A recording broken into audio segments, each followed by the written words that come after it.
Now the second hadith about this is the hadith in which the Prophet ﷺ said, "Man ja'aka tardawna dinahu wa khuluquhu fazawwijuhu." Man ja'akum, whoever comes to you and you are pleased with his deen, this is about men. You're pleased with his deen wa khuluqa, which is really important.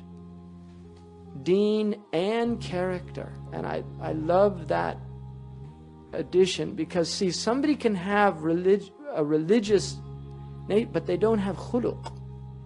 They don't have character.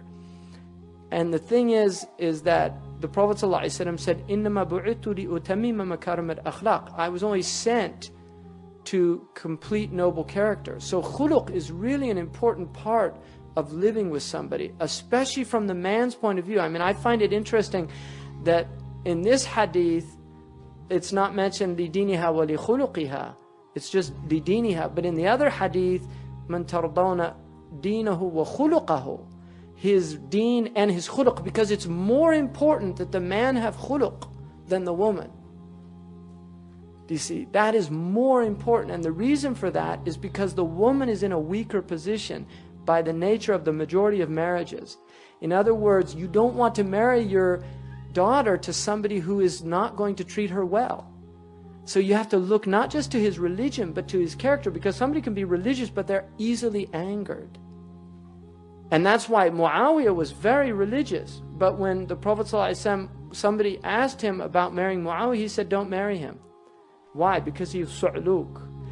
And when he asked about another Sahaba, he said, لا يرفع عصاه عن عاتقه. He doesn't take his stick off his shoulder. And the ulama interpret it two ways. One, he travels all the time, which is not good for a woman. And two, he beats his wife. So he was telling you don't want to marry him, and he left it ambiguous, right? Because that was his nature, sallallahu alaihi wasallam. But it's not ghiba, because it's nasiha, it's good advice. You're not backbiting when you're giving somebody advice. So if somebody angers easily, you don't want to marry your daughter to that person. And a woman doesn't want to be under somebody who gets angry easy, because what happens when people get angry? They do things that they don't mean. And then you go into this cycle, this dysfunctional cycle of, the husband beats the wife and then apologizes, and it becomes a very unhealthy cycle. So the idea of marrying not just for deen but khuluq, of looking into the character of this person. And one of the things is to get them angry and see how they react. Right? And it's really interesting. And people traditionally did that. They got people angry just to see how they reacted. And that was a traditional way of testing somebody. So you want to have somebody who has good deen, but also good khuluq. Now, what did the Prophet ﷺ say? إِن لَمْ تَفْعَلُوا. If you don't do this, فَتَكُونُ فِتْنَةٌ. There will be tribulation فِي الْأَرْضِ, in the earth, وَفَسَادٌ عَرِيضٌ, and widespread corruption. Now, this is really important to understand, because at the essence of the deen of Islam is an understanding that the deen functions in ideal conditions. And when the conditions are not ideal, people deviate. Do you see? And that is why there's always an attempt to facilitate people's deen in the world. And that's why Allah is merciful, because so much of the deen, there's a hadith in which the Prophet ﷺ said about the people in the end of time, they would have the reward of 50 of you. And the Sahaba said, 50 of us? Why is that? And he said, because you have helpers supporting you in your struggle with your, to please Allah. But those people won't have any supporters.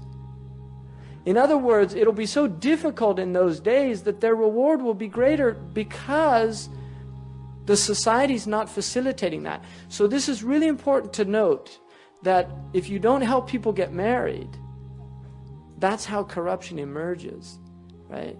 You get people that just by the overwhelming power of their appetites, their emotions, they can actually do things that, had they been facilitated, they wouldn't have done that.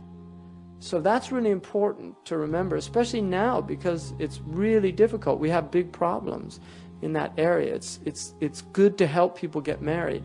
And there are many hadiths about the importance of that, and there's verses in the Quran about that, that Allah will enrich them even if they're poor. So those are the two hadiths that are at the root of marriage. One, marry your daughters to people who have good deen, but also who have good character. And two, when you look for a woman, look for her deen. Right? Look for her deen, because that's going to determine quite a bit of what type of relationship you're going to have. And as you get older and the novelties wear off and those things, the spiritual aspect of your life together and the journey that you're on becomes more and more important.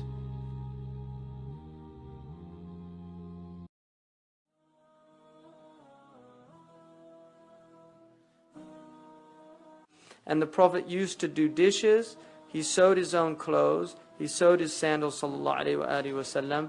He kneaded bread. He did things in the house.